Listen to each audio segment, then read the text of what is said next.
Alhamdulillah, kita bersyukur pada Allah Subhanahu wa taala udah baca Quran hari ini, mulainya surat At-Thalaq. Berarti kita bacanya 1 2 3 lembar. Ya. 3 lembar di pagi hari. Masing-masing halamannya itu ada 15 baris. 15 kali 6. 60. Ya, kalau masing-masing barisnya itu ada 50 huruf, berarti 60 kali 50 berapa? 3.000.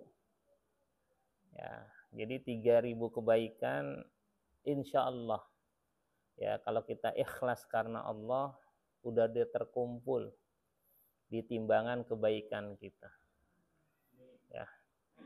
Dan jangan pernah remehkan sekecil apapun, karena nanti Allah akan balas, cepat atau lambat. Allah balas dengan hadirnya anak-anak yang soleh dan soleh. Bisa jadi Allah akan balas dengan memberikan kita nikmat sehat. Karena dihitung dengan rupiah, nikmat sehat itu mahal sekali. Bisa jadi kita Allah gantikan dengan keluarga yang sakinah, mawaddah, warahmah. Ya. Jadi selalu kumpulkan kebaikan sebanyak-banyaknya, tapi syaratnya benar dan ikhlas. Kemudian nantikan aja, nanti Allah akan secara bertahap memberikannya itu. Ya, kalau di dunia enggak rampung semuanya, maka Allah cukupkan nanti di akhirat. Ya. Kata Allah, wattaqu yauman turja'una fihi ilallah summa tuwaffa kullu nafsim ma kasabat. Takutlah kalian kepada hari kalian semua akan dikembalikan kepada Allah. Hati-hati dengan kematian. Ya. Kemudian summa tuwaffa kullu nafsim ma kasabat.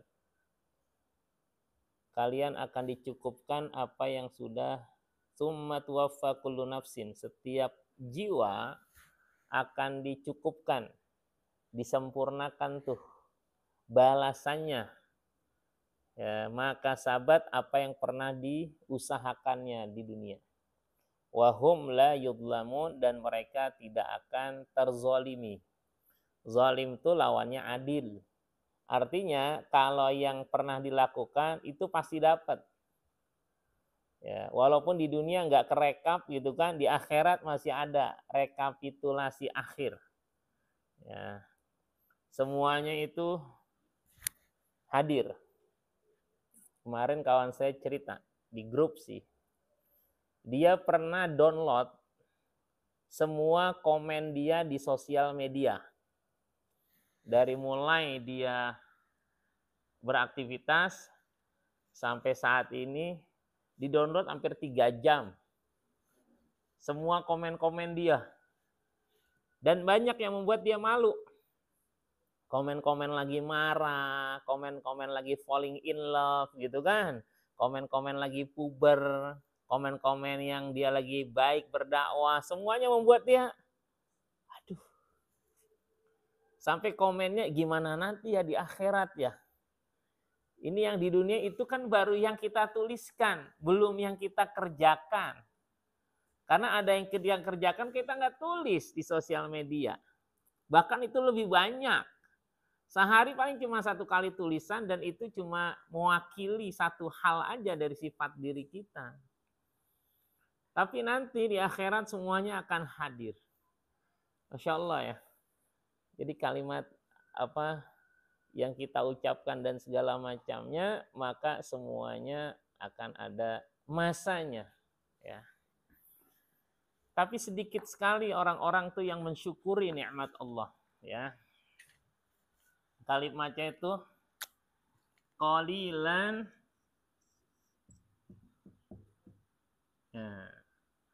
Ya betul ya. Qalilan ma tashkurun. Sedikit.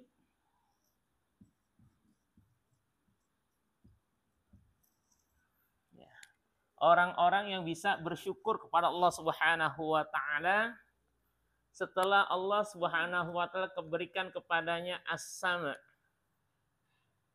ya, al-absar,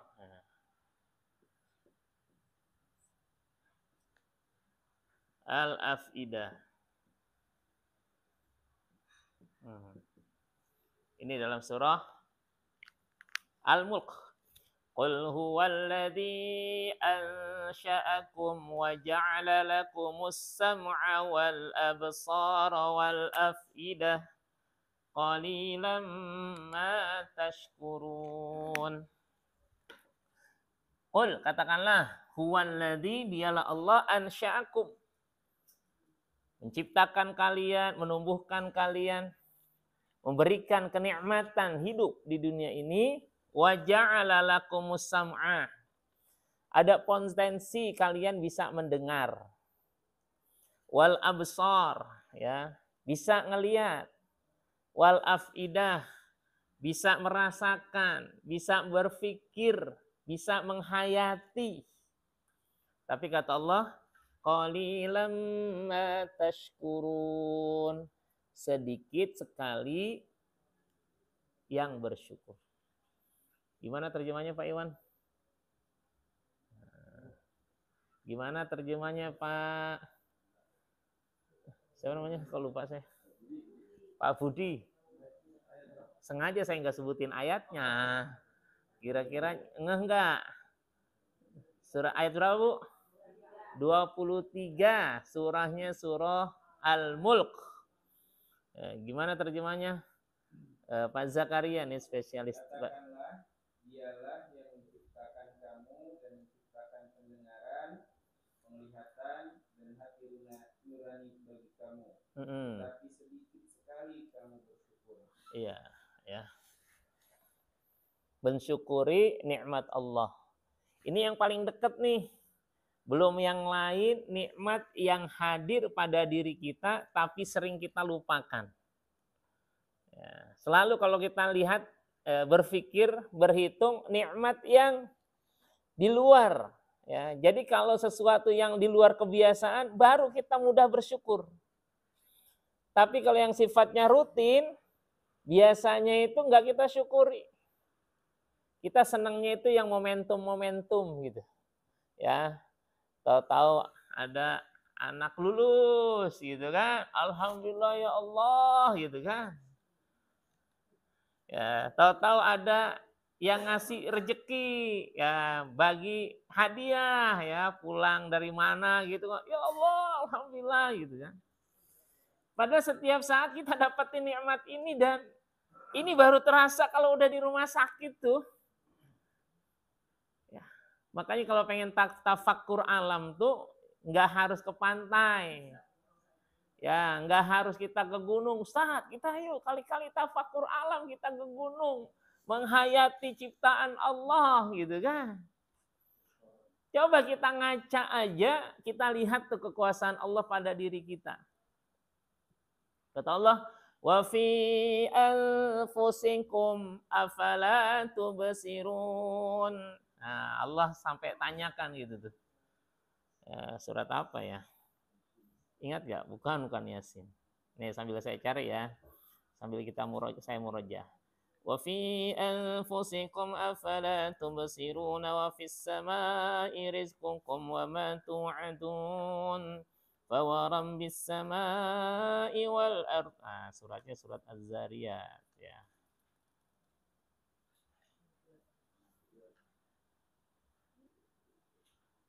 فورب السماء والأرض إنه لحق مثل ما أنكم تنطقون. Ya. Surat 51 ayat 21.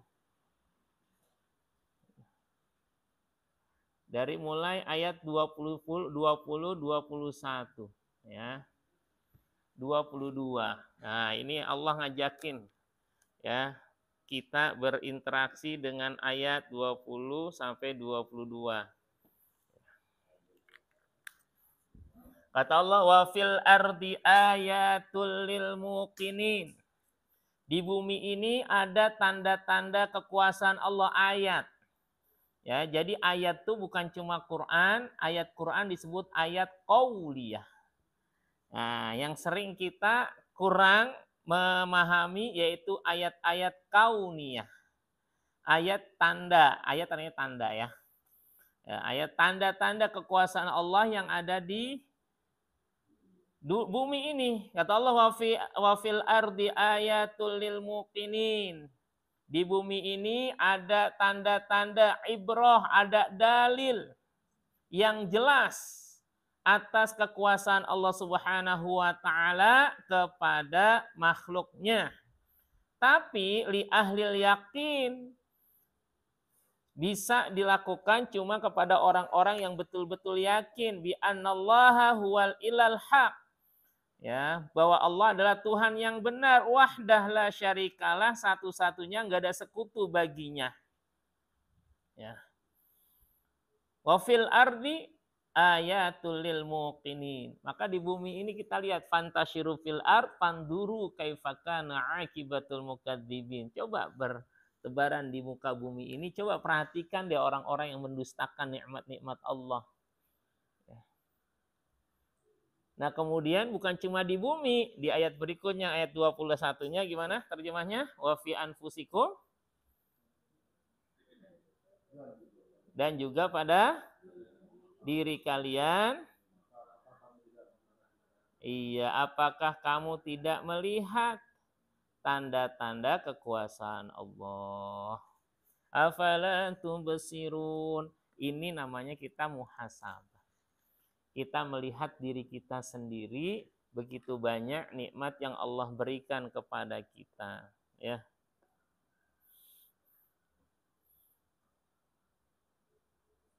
Pertama yang Allah sebutkan dalam surat Al-Mulk ini adalah, dan ada beberapa surat nanti kita korelasikan, kita hubungkan.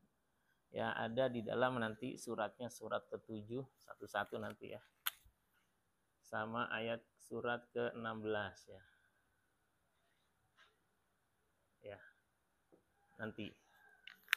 Jadi Allah Subhanahu wa taala memberikan kepada kita fasilitas untuk kita mengembangkan potensi diri kita. Yang pertama itu adalah pendengaran. Ya. Baik fisiknya yaitu telinganya maupun non fisiknya yaitu kemampuan kita untuk bisa mendengar. Sehingga jadikan apa yang kita dengar itu bisa menghadirkan rasa syukur kita kepada Allah Subhanahu wa taala. Jangan sampai dari apa yang kita dengar justru itu menjadikan perubahan diri kita itu yang tidak baik. Ya. Begitu juga bagaimana kita menjadi pelopor agar yang didengar oleh orang-orang yang ada di sekeliling kita dari diri kita itu juga yang didengar itu yang baik-baik.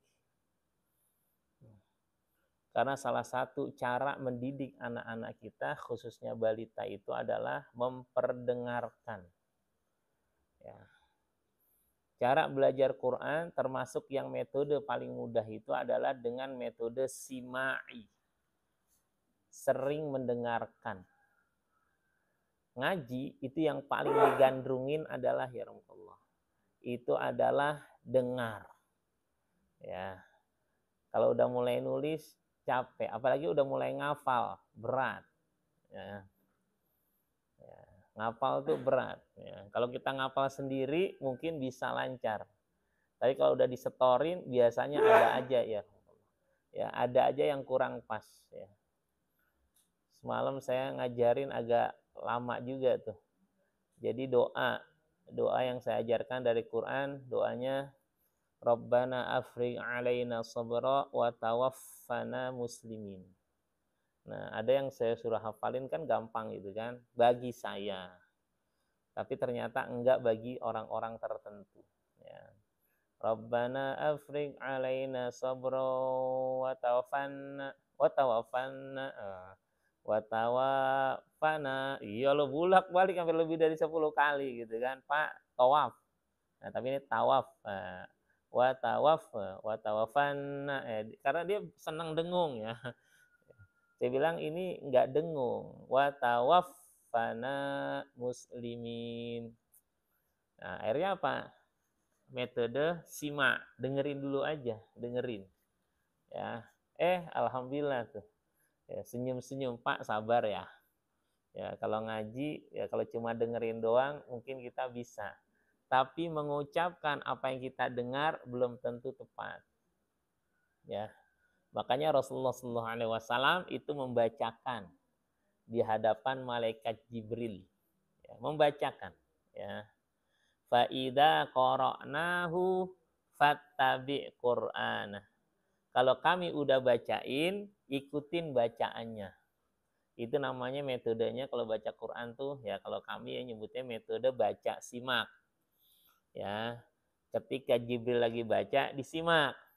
Ketika Rasulullah baca, disimak oleh malaikat Jibril. Nah, lakukan deh ini sama istri, sama suami. Metode baca simak, jangan pakai jambak. Nah, ntar udah kesal diunyang-unyang. Ya, tahu kan yang lagi viral tuh kan, istrinya diunyang-unyang sama suaminya. Ya, kita bukan bicara orang, tapi kita bicara bagaimana sebuah akhlak. Ya, sebuah akhlak antara suami dengan istri ataupun istri dengan suami. Ya. Ini bahaya terhadap yang kedua, apa yang dilihat. Apalagi kalau seorang ustadz. Ya. Ya, seorang kiai kayak ibu ngelihat saya minum tangan kiri. Mungkin itu tidak bersuara. Tapi orang punya kesimpulan, dia aja minum tangan kiri, gitu. Jadi dalil. Ya, karena ada dakwah itu tanpa suara. Ibu datang ke sini aja, jalan dilihat oleh tetangga, itu bagian dari dakwah. Bener. Oh iya ngaji. Gue nggak bisa ke masjid, gue ngaji di rumah aja. Kita nggak minta dia ngaji, cuma dengan kita datang gitu. Bisa jadi suami juga kayak gitu. Mau kemana Bu? Oh iya Sabtu pagi biasa ngaji. Dalam hatinya terenyuh tuh. Ya Allah gue malu banget belum bisa ngaji gitu. Iya deh doain ya Bu ya. Bapak di rumah gantian. Mungkin kalimatnya itu. Tapi ada sentuhan dalam berdakwah itu masalah hati. Ya, makanya ikhlaskan semuanya karena kalau ikhlas itu nyentuh ke dalam hati. Bisa jadi mukanya nolak, mulutnya nolak, tapi hatinya membenarkan. Itu terjadi zaman Rasulullah SAW terhadap dakwahnya Nabi, ya. Karena apa? Ada ego, ada rasa malu, ada rasa nggak enak. Gue malu Padahal dia tahu. Kenapa? Ternyata istri gue setelah ngaji kok perubahannya mantep banget ya. Gitu. Bisa jadi kayak gitu. Ataupun kebalikannya. Ini habis ngaji kayaknya petang-petang mulu gitu ya. Merasa paling-paling. Ya. Balik lagi ya. Jadi apa yang kita dengar hati-hati. Ya. Nah, apalagi kalau kita sumber informasi yang didengar oleh orang lain. Siapa? Anak-anak kita. Pekan lalu tuh ya saya jam 8-nya tuh kan nggak hadir tuh pagi. Jadi pagi itu mobil saya tuh dibawa sama anak saya harus penelitian ke Cikarang Utara. Jadi harus pakai mobil. Ya, karena perempuan kan. Saya minta tetangga nganterin, nah saya mau pakai motor ke sini.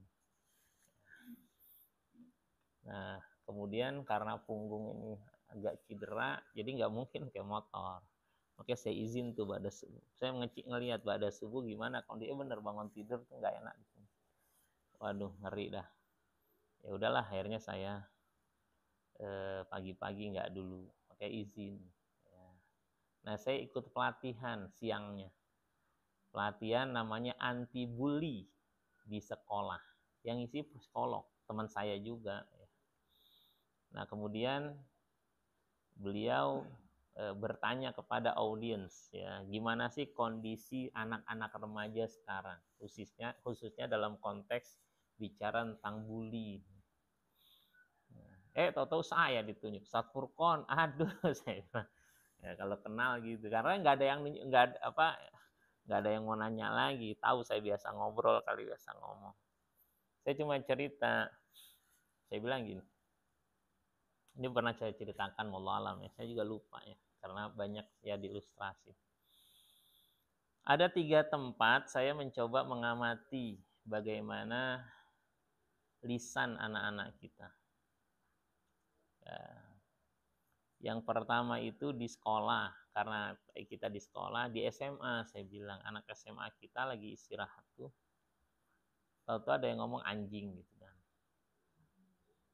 Terus saya deketin, sebentar, tadi ngomong apa ya? Gitu. Apa ya Pak? Gitu.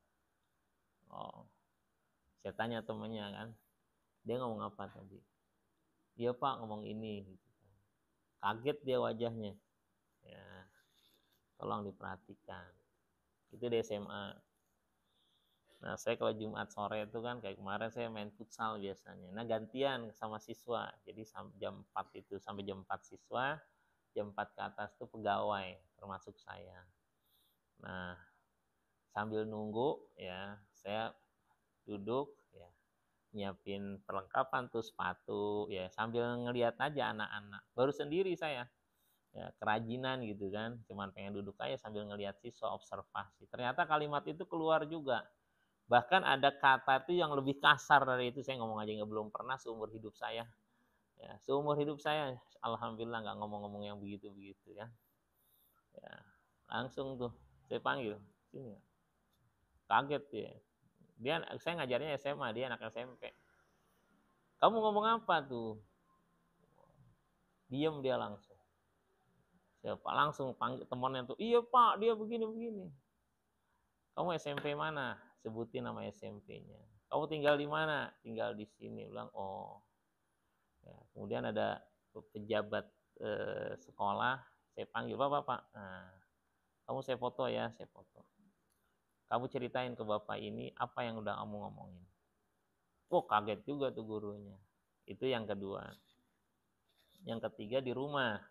Karena depan rumah saya ada lapangan kan, badminton, cuman anak-anak tuh kalau liburan-liburan gini tuh sering pakai buat main bola. Orang kalau dia main bola tuh kan ekspresinya kan keluar. Saya juga suka teriak kalau seneng, wah, pagi-pagi gitu kan. Nah, keluarlah kalimat yang sama ya. Sebenarnya nih teman-teman anak saya, teman dari anak saya. Ya, cuman waktu itu kita lagi mau ke masjid, mereka lagi pada main ya. Kita nggak minta mereka ke masjid juga kan, jadi dakwahnya gitu. Jadi kalau pas adzan kita ke masjid, orang tahu, oh iya sholat dulu gitu. Keluarlah kata-kata itu sama ya. Saya panggil anaknya, kamu bilang enggak Pak gitu kan. Tanya temennya, dia ngomong apa tadi? Gini kan tuh. Saya bilang nanti kamu ngomong ini di depan orang tuamu segitu. Nah, kemudian saya ceritakan psikolog. Kok saya ngelihat ada benang merah ya? Benang merah dengan kata-kata goblok yang lagi viral. Apa benang merahnya? Refleks. Apa benang merahnya? Biasa berkata-kata seperti itu, sehingga dia tidak merasa itu sedang membuli orang. Sehingga dia tidak merasa itu sedang mengejek orang. Sehingga tidak merasa itu merugikan orang lain. Kenapa? Karena lisan ini sudah terlalu terbiasa. Kenapa anak-anak kita terbiasa? Karena apa yang mereka dengar. Ya. Saya pulang kantor kemarin, habis main futsal kan, lagi capek-capeknya. Anak saya belum ada. Kemudian saya deketin tuh, lagi main bola, saya panggil karena udah jam 5:15 ya. Kalau 5:15 tuh hampir setengah 6, berarti kan persiapannya itu cooling down-nya itu biar nggak keringatan setengah jam lah, biar bisa mandi, bisa sholat maghrib. Saya panggil. Kemudian saya samar-samar tuh kedengaran, gua pulang dulu ya, gitu. Nah kalimat itu bagi kami itu seorang guru ini kasar ya, bagi anak-anak. Mungkin kalau saya di Manggarai itu beda, karena itu bahasa sehari-hari. Tapi kalau di bahasa pendidikan kita ini nggak bagus kayak gini. Jadi saya bilang, kamu bicara apa tadi? Kamu ngomong gua ya? Enggak, aku. Ya udah, abinya kurang denger tadi. Cuman sensitif aja jadinya kayak gitu. Kenapa? Karena teman itu sangat pengaruh, ya. Suatu saat ada orang, dirimu mau kemana? Gitu. Kalimat dirimu itu kan bukan bahasa yang baru sebenarnya. Cuma karena dia sering dengar orang mengucapkan kayak gitu, lama-lama dia ikutan juga. Ya, mau kemana cinta gitu, sama-sama ibu-ibu gitu kan. Kemana sayang gitu kan. Saya yakin ini bukan sesuatu yang bawaan pribadi. Tapi karena ini memang faktor dengan siapa dia berinteraksi. Ini yang paling, kenapa? Karena sering dengar kalimat itu, lama-lama udah terbiasa. Ya. Nah kita sebagai orang yang Allah udah anugerahkan pendengaran ini, maka perhatikan apa yang kita dengar. Sebab kalau terlalu sering, lama-lama kita pun refleks akan mengucapkan itu. Contoh mohon maaf ya, kalimat qadarullah. Awal-awal bisa jadi kita nggak pernah ngucapin itu. Tapi sekarang, ya karena udah mulai banyak yang ngucapin, sehingga qadarullah ya saya gitu. Ya. Nyambung ya? Baik dia negatif atau positif, maka apa yang sering kita dengar tuh pengaruh. Ya. Nah di ayat ini jangan sampai kita termasuk orang-orang qalilan ma tashkurun, menjadi orang-orang yang tidak bersyukur atas nikmat pendengaran ini sehingga kita kufur nantinya kalau yang kita dengar justru adalah sesuatu yang nantinya akan menghantarkan keburukan pada kita. Ya. Ini patut kita perhatikan. Apalagi sekarang tuh teknologi itu sudah bisa melihat algoritma. Algoritma itu apa ya istilahnya, itu kebiasaan. Kalau kita sering dengerin ya, misalnya lihat di YouTube yang orang jual online, misalnya buka aja sekali-kali gitu kan, sepatu ya sport gitu kan, nanti akan ada pop up sepatu-sepatu terus gitu kan, kayak gitu tuh. Lama-lama ya udah kita nuansa sepatu tuh dikejar dengan informasi tentang sepatu. Kita cari kuliner, yang keluar kuliner gitu kan. Kita yang gitu. Nah, dalam kehidupan tuh kayak gitu sekarang ya. Satu hal kemudian akan mendatangkan banyak. Kalau kita nggak punya nilai-nilai keimanan, ketika dia adalah keburukan, maka yang kumpul dengan kita adalah keburukan-keburukan. Ya. Makanya ketika ada anak biasa teriak-teriak, selalu kita perhatikan, ini lingkungan mana nih yang habis ketemu sama dia. Ya. Ada anak tadinya rajin banget sholatnya, ya. Kemudian jadi mulai terlambat sholatnya. Ini kondisi saya di sekolah ya. Jadi jam 5:30 tuh dia baru pulang dari rumah, dari sekolah. Antara maghrib sama dia pulang itu bedanya setengah jam, perjalanan setengah jam. Nggak mungkin lah habis main futsal, pulang itu langsung sholat, apalagi anak-anak. Sehingga sholatnya udah mendekati isya. Ini kan faktor kebiasaan. Ternyata karena memang berteman dengan yang nggak biasa sholat. Ya. Ini pengaruh. Bukan berarti nggak boleh kita jangan bergaul dengan dia, enggak. Tapi kita latih disiplin. Ya. Kalau anak kita bakal steril kayaknya nggak mungkin. Tapi memberikan imunitas tuh harus.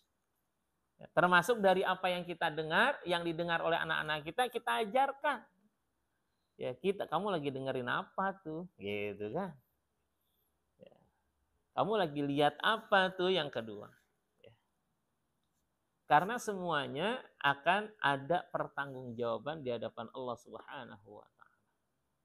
Suratnya surat ke-16. Kita buka. Surat 16 surat apa?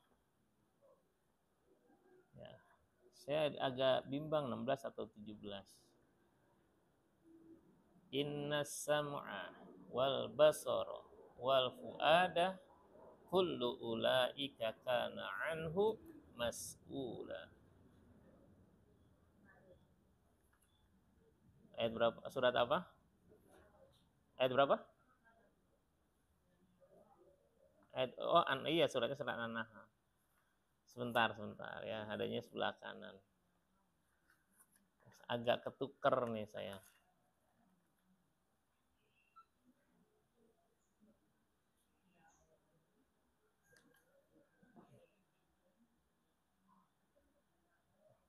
Oke, yang pertama An-Nahlnya ayatnya ayat ke-78. Ya. Ayat ke-78.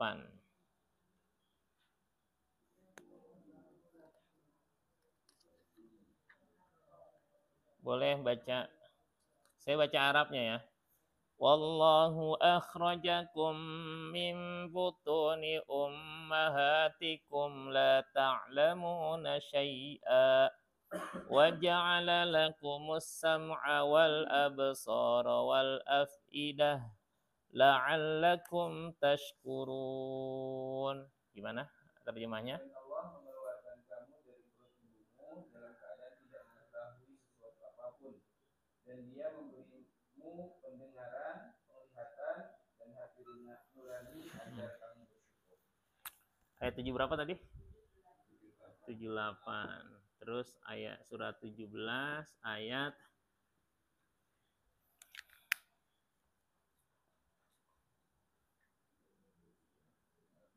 36.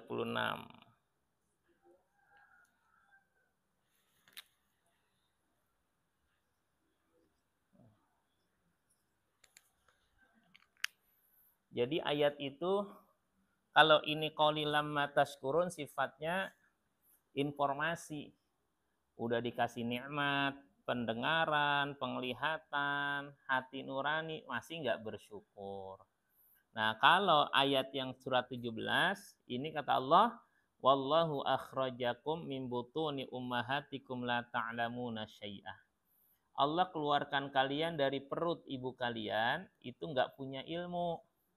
Wa ja'ala lakumus sam'a wal absara wal afidah. Kemudian Allah jadikan bagi kalian pendengaran, sam'a pendengaran, penglihatan dan hati nurani la'allakum tashkurun agar kalian bersyukur. Ya, jangan sampai kita termasuk orang-orang yang tadi sedikit yang bersyukur. Ya. Kita masuk dalam segi bersyukur, tapi mudah-mudahan jauh dari orang-orang yang kufur. Nah, sekarang berikutnya surat ke-16 ayat 17 ayat yang ke-36. Wala taqfu ma laisa laka bihi ilm. Innas sam'a wal basara fal fuada kullu ulaika kana anhu mas'ula. Wala tattabi, ya tafsirnya jangan ikuti ayuhan nas, wahai manusia, malam ta'lam, apa yang kamu nggak punya ilmunya, maka harus belajar, ya. Innal insana mas'ulun amma istimala fihi sam'ahu wa basarahu wa fu'adahu. Setiap manusia akan dimintai pertanggungjawaban, ya, dari apa-apa yang digunakannya, dari pendengaran, penglihatan, hatinya, ya. Kalau istimal ha fil khair nalas sawab. Kalau dia menggunakannya dalam kebaikan, dia akan mendapatkan pahala. Tapi idasta'mal ha fil bisyar, kalau dia menggunakannya ya dalam keburukan, maka dia akan mendapatkan iqab, mendapatkan balasan hukuman dari Allah Subhanahu wa taala. Ya. Diawali la taqfu ma laisa laka bihi ilm. Jangan ikuti sesuatu yang kamu nggak punya ilmunya. Ya, bukan berarti saya nggak ngapa-ngapain dong, nggak ikut-ikutan, ya belajar. Ya, dengan belajar maka kita dapatkan ilmunya. Kalau kita nggak belajar, maka ujung-ujungnya ikut-ikutan.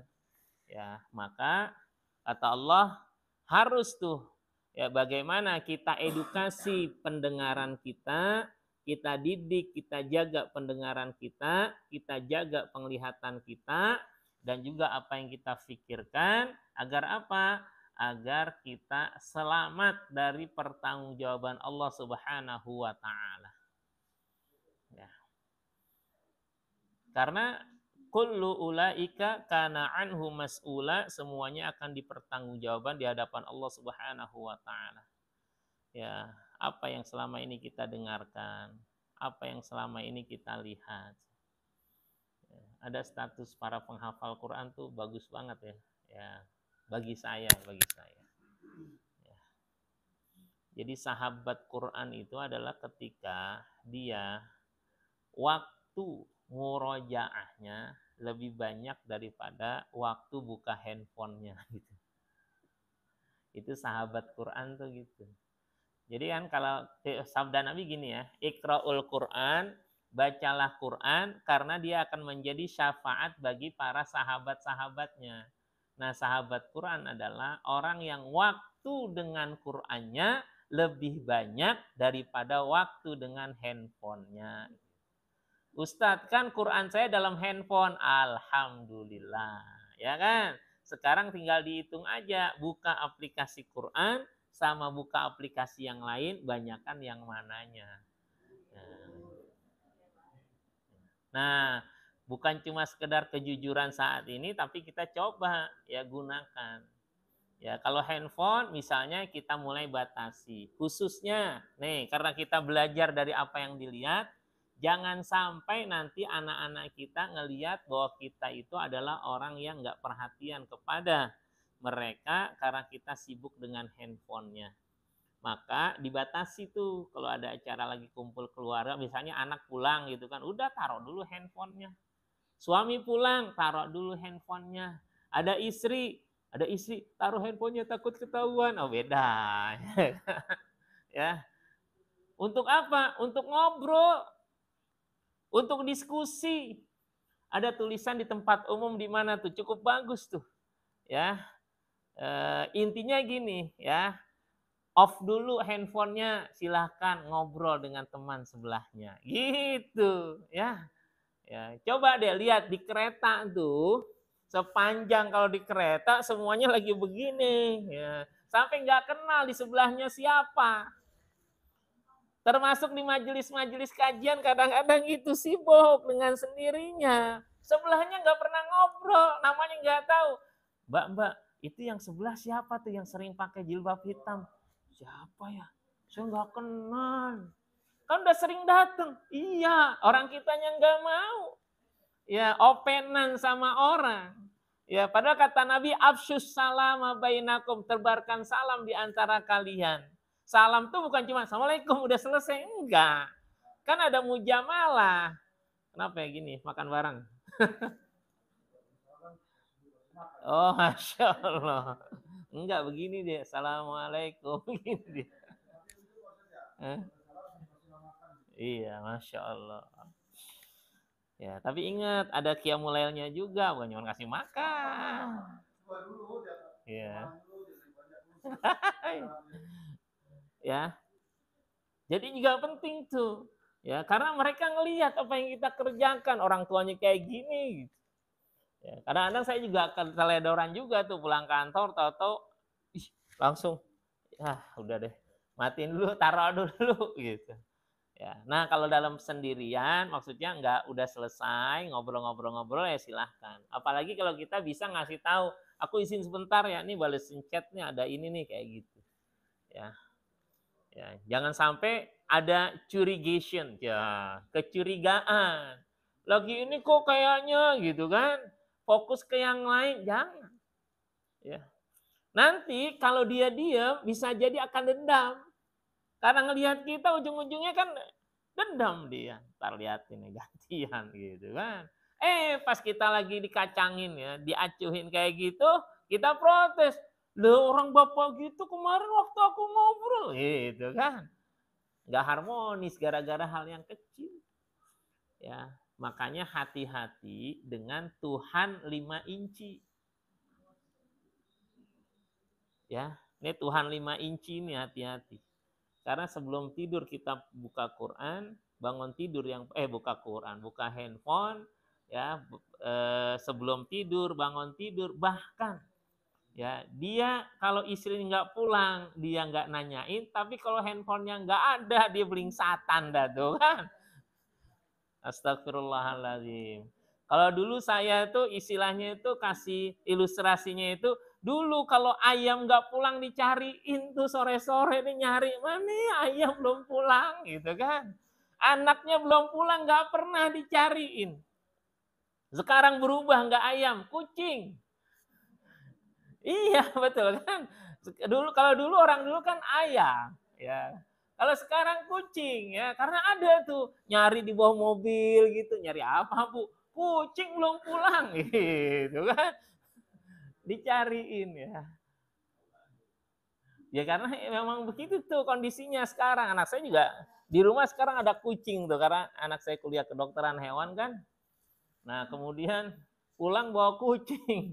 Nah, bagian dari pembelajaran. Ya bilang ya udahlah mau diapain ya. Jadi gitu. Nah, kita khawatir justru naudzubillah dengan nikmat ini kita nggak bersyukur. Ketika kita nggak bersyukur, maka lihat di surat ke-7 ayat 179. Kata Allah, وَلَقَدْ ذَرَأْنَا لِجَهَنَّمَ كَثِيرًا مِنَ الْجِنِّ وَالْإِنسِ. Ya, kami sudah siapkan isi neraka jahanam. Bayangin neraka jahanam. Kebanyakan dari jin dan manusia. Lahum qulubul la yafqahuna biha. Mereka punya hati, tapi hatinya tidak digunakan untuk memahami ayat-ayat Allah. Hatinya kotor. Walahum a'yunul la yubsiruna biha. Mereka punya mata, tapi mata-matanya tidak digunakan untuk melihat tanda-tanda kekuasaan Allah. Walahum adanul la yasma'una biha. Mereka punya telinga, tapi telinganya tidak digunakan untuk mendengarkan ayat-ayat Allah. Ya, kebaikan-kebaikan. Ulaika kal an'am. Mereka itu seperti binatang ternak, balhum adall, bahkan lebih sesat dari binatang ternak. Ulaika humul ghafilun. Mereka adalah orang-orang yang lalai. Jadi ada hati, ada mata, ada telinga. Ini fisiknya. Ya, tapi potensinya ada sama pendengar, potensi untuk melihat ya dan untuk merasakan, berpikir. Ya. Nah, ternyata ada mereka-mereka yang udah Allah siapkan. Maka hati-hati dengan anggota tubuh kita. Karena setiap yang dilakukan ada pertanggungjawabannya. Gimana caranya? Tadi diingatkan agar kita mulai dari nol. Ya ayyuhalladzina amanu tubu ilallahi taubatan nasuha. Banyak-banyak tobat, banyak-banyak istighfar, ya. Ya, terlalu banyak mata kita menatap sesuatu yang enggak benar. Ya. Tapi giliran yang baik-baik itu porsinya itu sangat sedikit. Makanya alhamdulillah kita ngaji kayak gini itu kalau ada yang baca, disimak, dilihat. Ya, karena kita ingin mata kita itu menjadi mata yang kelak nanti menjadi saksi di hadapan Allah kalau kita menggunakannya dalam kebaikan. Tapi kan ada keburukannya, tapi porsi kebaikannya lebih banyak. Ya, apalagi dengan mata ini kemudian bisa menetes air mata penyesalan kita. Kata Rasulullah, ainani, ada dua mata yang tidak akan tersentuh oleh api neraka. Maksudnya apa? Orang tidak tersentuh masuk neraka karena disebabkan dua hal yang dilakukan oleh matanya ini. Ya, bukan berarti matanya doang nggak kesentuh, kupingnya kesentuh api neraka, enggak. Ini istilah. Yang pertama, ainun bakat min khosyatillah, mata yang menangis karena takut kepada Allah, ya, takut azab Allah. Ya. Jadi sampai dia nangis, ya Allah, khawatir kalau dia masuk neraka, maka menetesnya air mata itu akan mengharamkan dirinya dari neraka Allah. Coba sepanjang hidup kita pernah nggak kita menangis karena dosa? Bukan karena musibah. Kalau karena musibah cepat loh, langsung. Tapi karena dosa. Kita habis berbuat dosa, kemudian kita menyesal, kita baca Rabbana dzalamna anfusana wa illam taghfir lana wa tarhamna lanakunanna minal khasirin, itu yang panjang. Atau versi pendeknya, astagfirullahaladzim, astagfirullahaladzim, astagfirullahaladzim, sampai kita menangis. Kalau udah bisa kayak gitu, itu dahsyat. Ya, artinya kita betul-betul hubungan kita dengan Allah itu begitu dekat. Ya. Nah tadi kan, nangis lagi ada masalah, itu biasa. Ya, tapi nangis dalam dosa, merasa khawatir dengan neraka Allah Subhanahu wa taala, ini yang bonusnya, fadilahnya, keutamaannya, dia akan terjaga dari api neraka. Yang kedua adalah ainun saharat fisabilillah, mata yang bergadang dalam berjihad di jalan Allah. Ya. Ada jihad yang sifatnya hakiki, yang sekarang mereka sedang disebut mereka sedang ribat. Ribat itu berjaga-jaga dari musuh. Siapa? Saudara-saudara kita di Palestina. Ya. Jadi kalau dia tidurnya itu sedikit sekali, ya, bahkan makannya sedikit. Ya. Terakhir yang kita dengar, ya, wallahu alam benar atau tidak, tapi mendekati kebenaran, ya, hasil otopsi yang Yahya Sinwar itu ternyata sering nggak makannya daripada makannya. Ya, jadi ya berapa? 2 atau 3 kali 24 jam itu nggak ada makan. Memang kondisinya buat orang kondisi perang kayak gitu, bilang Masya Allah. Tapi masih kuat berjuang. Yang berat bagi saya itu yang berat tuh orang yang memfitnah. Ya, husnuzon aja susah banget gitu kan. Ya. Atau diem aja. Yang repot tuh sampai yang memfitnah gitu. Ya, sebenarnya kalau mereka pengen perkaya gampang. Udah nyerah aja udah selesai. Iya, selesai ibaratnya. Ibarat zaman Nabi, udahlah jangan berdakwah ya Rasulullah. Kau punya istri paling cakep gue kasih gitu. Mau harta kita berikan. Pokoknya hidup nyaman deh. Udah buat apaan berdakwah gitu. Buat apaan sih ente merdeka? Udah tetap aja. Pokoknya kita kasih fasilitas. Ya. Maunya kan gitu kalau unsur keduniaan. Tapi ya, orang-orang berjuang itu karena apa? Mengharapkan kebaikan di surga akhirat. Maka harus sabar. Ya. Dalam menjaga iman itu sabar. Nah, saya sedang mengiri, ya, dengan keimanan tukang sihirnya Fir'aun. Jadi ketika ngelihat mukjizat Nabi Musa kemudian dia beriman, Fir'aun tahu, diancam oleh Fir'aun. La uqatti'anna aydiyakum wa arjulakum min khilafin tsumma la usallibannakum ajma'in. Itu kata Fir'aun. Aku akan potong tangan kalian secara bersilangan. Tangan dan kaki kalian bersilangan. Ya. Itu artinya itu benar-benar dihinakan. Tangan kanan dengan kaki kiri, tangan kiri dengan kaki kanan akan dipotong bersilangan. Tsumma kemudian la usallibannakum ajma'in. Kalian akan aku salib tuh semuanya. Kata Fir'aun. Ya, kemudian tukang sihirnya nggak mau, dia beriman kembali membela Fir'aun. Sampai ada doanya itu yang indah. Rabbana afriq alaina sabro. Ya Allah, limpahkan kesabaran kepada kami. Wa tawaffana muslimin, dan wafatkan kami dalam keadaan muslim. Berserah diri. Ya. Jadi setelah beriman, dia konsisten dengan keimanannya dan minta kepada Allah agar sabar. termasuk menghadapi ancaman Firaun. Ancamannya nggak tanggung-tanggung. Itu istilahnya itu orang nomor 1 di situ di Mesir. Tapi dia tetap tuh ya, nyantai aja bahasanya. Kenapa? Karena ada Allah. Minta Rabbana afriq alaina sabra. Ancamannya bunuh. Tapi ya Allah, ya Tuhan kami, limpahkan kesabaran kepada kami. Nah, itu dari Quran tuh, surat Al-A'raf. Ya. Rabbana afriq alaina sabra. Kalau yang mau ngafalin, saya kasih tahu. Suratnya surat ke-7. Ya. Ayatnya ayat yang ke-126 ya. Rabbana, wahai Tuhan kami, afriq alaina sabra ya.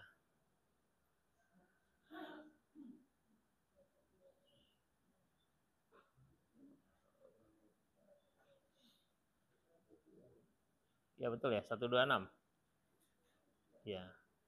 Wa tawaffana muslimin. Ya.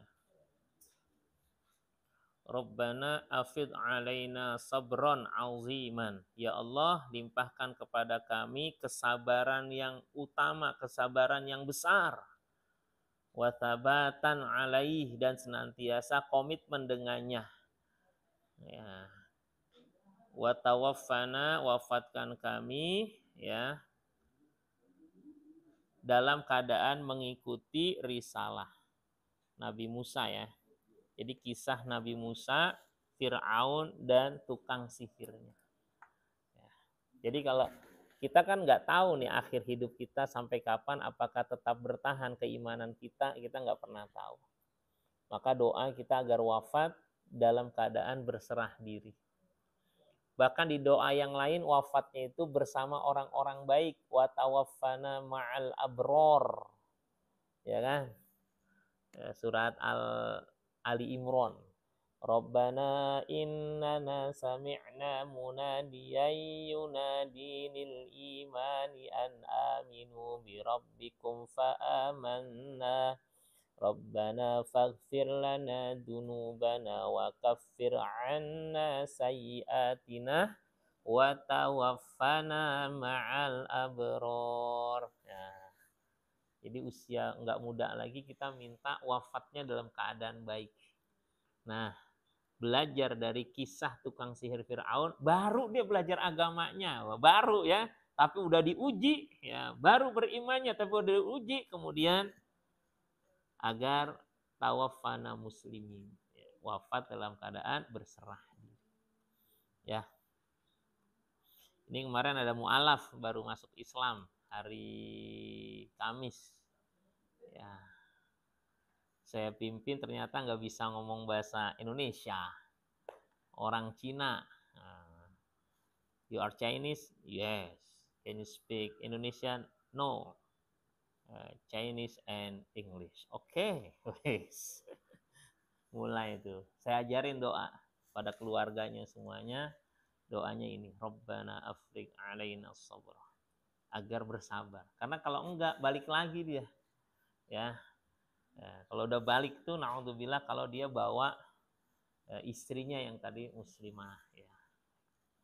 Yang mudah-mudahan ya doa ini bagian ya dari ikhtiar syar'i kita, minta kepada Allah ya agar kita terus dalam keadaan berserah diri, menjadi orang-orang yang terjaga ya pendengaran, penglihatan dan juga hati dan pikiran kita, sehingga kita terjauh dari sebagaimana yang Allah informasikan dalam surat Al-A'raf ayat 179 ya, penghuni neraka kebanyakan dari jin dan manusia yang mereka punya penglihatan, punya pendengaran, punya pikiran, tapi tidak digunakan untuk sebesar-besarnya mengagumi, mentadaburi, merenungi ayat-ayat Allah Subhanahu wa taala. Baik ayat-ayat yang qauliyah yaitu Al-Qur'an maupun ayat-ayat kauniyah yang terada di alam ini. Hadanallahu wa iyyakum ajma'in. Ramadan sekitar 78 hari lagi ya. Ya. 74. Oh, 74 ya. Ya, berarti semakin dekat ya. Dari sekarang silakan disiapkan hafalan-hafalannya ya, bacaan-bacaannya ya.